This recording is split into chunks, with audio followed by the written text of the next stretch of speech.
50. Hey everybody, this is Jeff Thompson, saxophonist from Dave Matthews Band. They look like the Flex Tones. You're checking out Heard It on the Deck.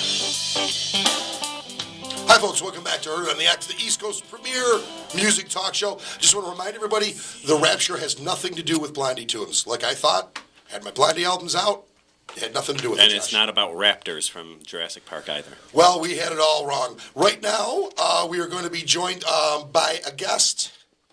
Tim, are you there, my friend? Yes, I am here. Welcome to the Heard It on the X show. Hey, glad to be here. How you doing? Very, very well. And we want to remind everybody, Saturday the 28th at Club Infinity, Tim and his band TR3 are going to be performing. Club Infinity is a great sponsor of the show, and they're great people over there. It's an excellent place to see a show. Tickets are on sale now, and it's definitely worth seeing. Yeah, I've seen TR3 multiple times. For those of us who don't know about TR3, Tim, what could you sort of describe TR3 as, or what can we expect from a live show? Well, it's kind of like a rock power trio. We do a lot of different kind of things within that framework, you know, like guitar, bass, and drums, rock music, and all of its variations. And we just like to have a good time. Yeah, it's definitely about having a good time. I've seen you guys, like I said, and it's. You know, it goes from you covering Zeppelin tunes, and then it's all over the spectrum. And you guys definitely put on a show. I know sometimes you like to bring out special guests. I don't want to give anything away, and sometimes you get those light things on your eyes. What is that, the light mask that you guys use? Yeah, they're like spy glasses from Kmart, but they look really smoking on stage. I didn't realize how cool they would look. I got them as a joke once, and then I was like, wow, that looks really good on stage. And I got 3 for everybody. And now we have a 4th one for our mannequin head friend, Filippo. What's the story with that mannequin head that you guys keep on stage? Well, it's kind of a strange story. It started when I was in high school, and then I just kind of forgot about it until I reunited with some of my high school buddies a couple of years ago, and they kept saying, why don't you get Filippo? And Filippo is just like a mannequin head. And when I was in high school, we used to kind of drive around with it and slap it in the face and just kind of give it a hard time all the time, just kind of being silly. So now we have Filippo as a member of the band on stage. He wears goggles, and we introduce him as a former member of the band Yes, appearing on the Yes album, which has a cover with a mannequin head floating in space. So it's kind of random, but, you know, it's another silly thing that we throw out there. Yeah, it's really sort of all about having fun. Hey Tim, were your influences a lot of progressive rock? Definitely. I mean, I grew up starting out with, Led Zeppelin and Hendrix and Grand Funk and all that, and then I really got into like Yes and Genesis and ELP, and I was just really into those bands. I still am, actually. So a lot of prog rock shaped you, because you're a brilliant guitar player, but your guitar playing is so hard to describe. I mean, it's a real original, like a collection of a lot of different styles, and you just do it very, very well. I mean, I'm just trying to get to the bottom of how this rhythmic guitar playing started. It's weird. It just kind of went through so many phases over the many years that I've been playing that. And I've still realized I could go back to each one and learn a bunch more. But I generally describe it as neurotic schizophrenia. Well, there you go. That covers the bases. It's a very into being a lot of different things. But since it's guitar, bass, and drums, or when I play acoustic, it's just acoustic. It's all kind of, because it comes from a singular source, even though we play like some different styles, it kind of has its own thing coming out. You know what I mean? Like a lot of great bands, like Yes, they would do like these fast, crazy progressive stuff, but then they would do like a boogie beat, and then they would do like, it was just kind of bringing in a bunch of different influences trying to make it work, Yeah, I can definitely see it. And you were saying, your acoustic stuff. You just had your acoustic album, The Limbic System, that came out just a couple months ago. What made you decide to go back and do some more acoustic stuff?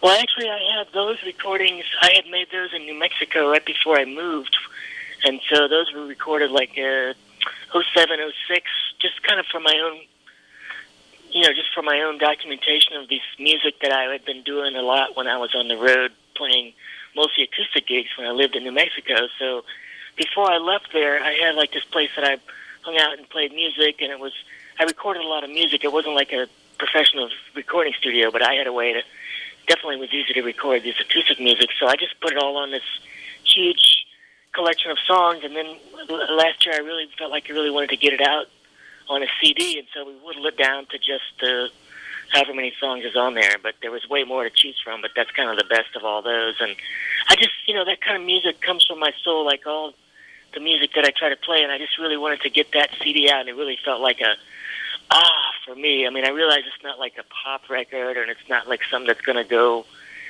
sell a lot of things, but it's just like to make that kind of a musical statement just from a personal to love of music, and I was just really fortunate to be in a situation where I could put out a CD like that. And that's really cool because, like you said, you sort of afford yourself with situations to put yourself into, putting albums out there and that are sort of, for your own sort of, put an album out for yourself. But then you said you were in New Mexico. You moved back east, and then you met Mick and Dan. What made you want to get TR3 back together with these guys?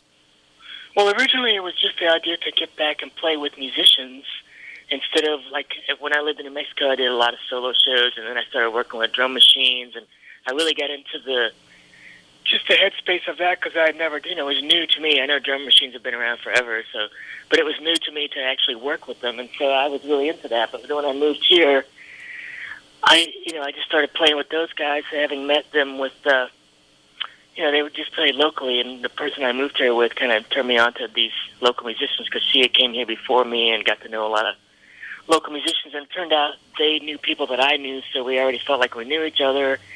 And so, like I say, it wasn't originally the idea of getting the TR3 back together, as it were, but when we started playing together more often, we kept thinking of band names, and, when you come up with a new band name, it doesn't sound like nothing because it doesn't have a history, as it were.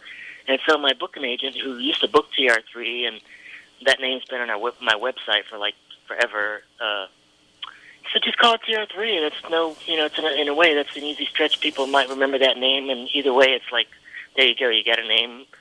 So, in a way, it's kind of like this name that I've had for a long time, so it's kind of like not the most exciting name as far as, like, freaky band names, which I am a total fan of great band names. Like, I go to new towns and look up all the punk club names because I love the idea of just the wackiest band names, and it gets wackier every year. I love it, but it just kind of stuck. We just kind of started using that as an easy reference point. So we just kind of became the new TR3. With we also played some of the older TR3 music because when I first moved here, my friend of mine just said, "Hey, why don't you play some of these old songs?" And I really liked those. They're really kind of funky and rootsy. So we kind of started with there. But like the earlier TR3, we kind of moved from doing very simple rock kind of rootsy music to like trying to progress into more like prog rock influences too, and just kind of like cycling through different things again, with the band. And it's really cool that kind of this TR3 has actually been a solid unit longer than the original one at this point because we've been together for like 4 years. And the original TR3,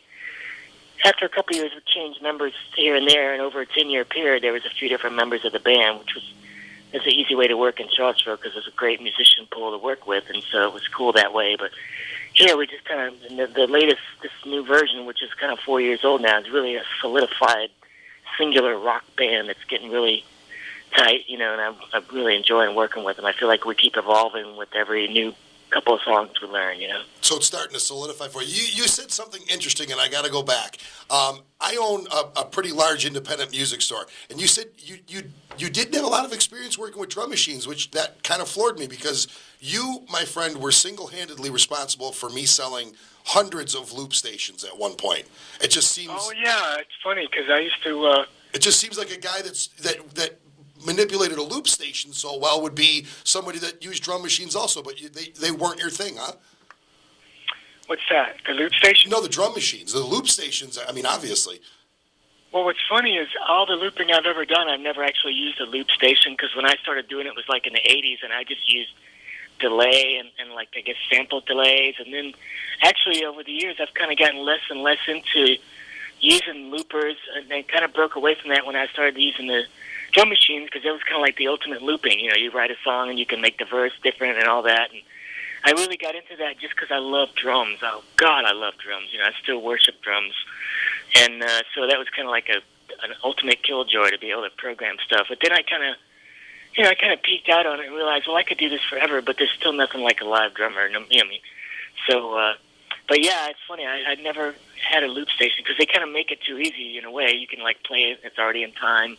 But I don't do a lot of gigs that much where I loop as much. It's more like I use like a long delay and just kind of play into the repeat of it. And sometimes I sample, but when I play solo gigs, mostly I just play tunes, like fingerstyle, acoustic, or whatever. And I do the looping as kind of like in between song kind of segues, and sometimes it gets more involved, But yeah, it's funny. I realize a lot of people think of it as what I've done as looping. I definitely have done some looping, but when it became more, not popular, but when it became more of a thing and a lot more people were looping, I said, okay, that's cool. Everybody's doing that now. I'm going to step into some other stuff. Yeah, you already went through that phase and you went on to a new phase.